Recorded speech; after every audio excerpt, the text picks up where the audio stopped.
Ice Age shaped the world we live in today. A mass of water poured into the oceans as the ice caps melted. Sea level rose 400 feet. Floods swallowed up the best coastal lands on Earth. All traces of the people who'd lived on them vanished beneath the sea. Could this mass flooding have been the inspiration for hundreds of flood myths from all around the world? We're told the flood myths are just that, myths, and should not be taken seriously. But in India, new evidence from the bottom of the sea is showing substance to the myths.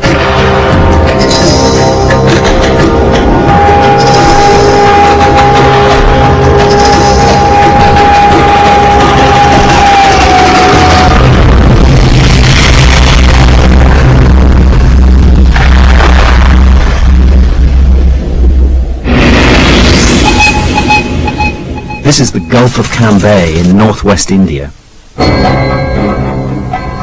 In late 2001, scientists doing pollution studies made an astonishing accidental discovery.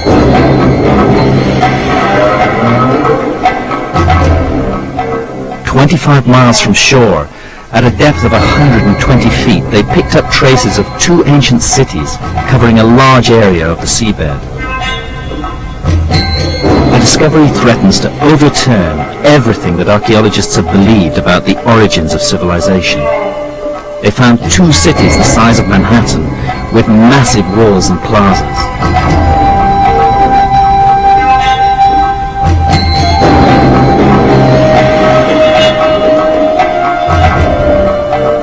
And man-made objects from the submerged cities have yielded carbon dates up to 9,500 years old. That's about 5,000 years older than any city discovered by archaeologists anywhere.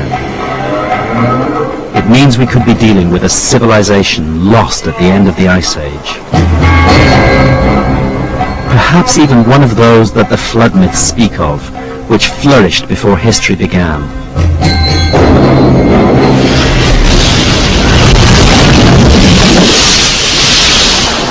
I'm keen to test the idea that ancient civilizations could have flourished in coastal areas during the Ice Age.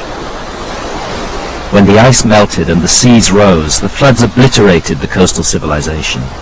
The survivors recorded the trauma in myths. Christians, Jews and Muslims all know the story of the biblical flood and Noah's Ark, and Plato's myth of Atlantis is universally famous. But India may have the oldest flood myths in the world. I'm going there to investigate. I begin my journey in the ancient town of Dwarka on the tip of the Gujarat Peninsula.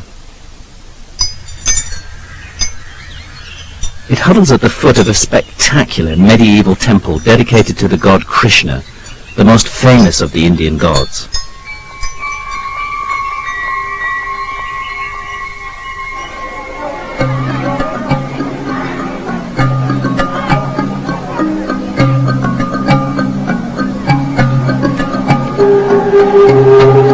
The temple is built on top of earlier temples, dating back more than 3,000 years.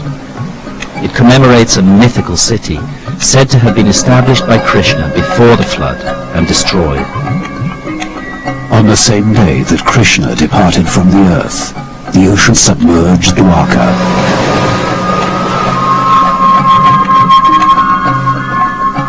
The temple is a shrine to Krishna, and every day a new flag is raised to commemorate the myth of the submerged city.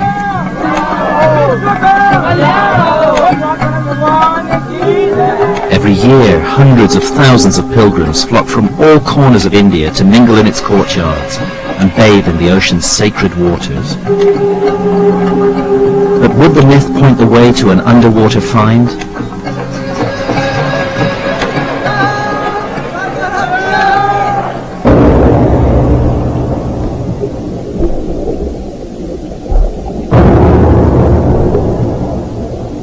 In the the 1980s, the Dwarka flood myth received a boost when ruins, immediately presumed to be those of the lost city of Krishna, were discovered in the bay in front of the temple. A leading archaeologist estimated on the basis of a hunch that they were dated to around 1500 BC. But since there's no real evidence for that date, I want to take a look at them myself.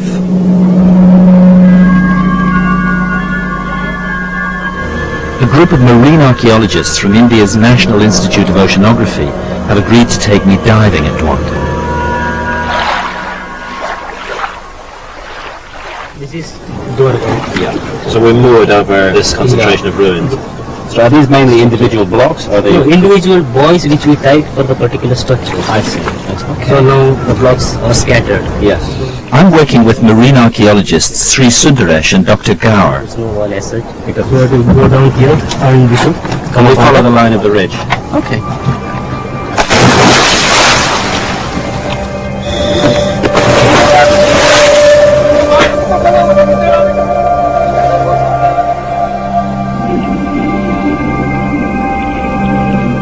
What's hard looking at structures underwater is to be sure whether strange-looking objects are just weird natural formations or whether they've been cut and shaped by man.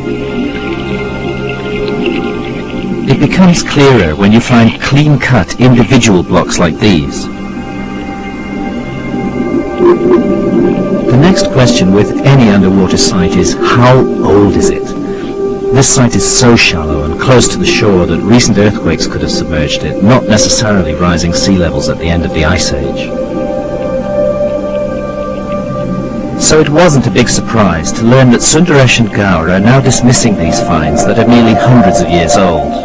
This clearly can't be the ruins of the ancient mythical city of Dwarka.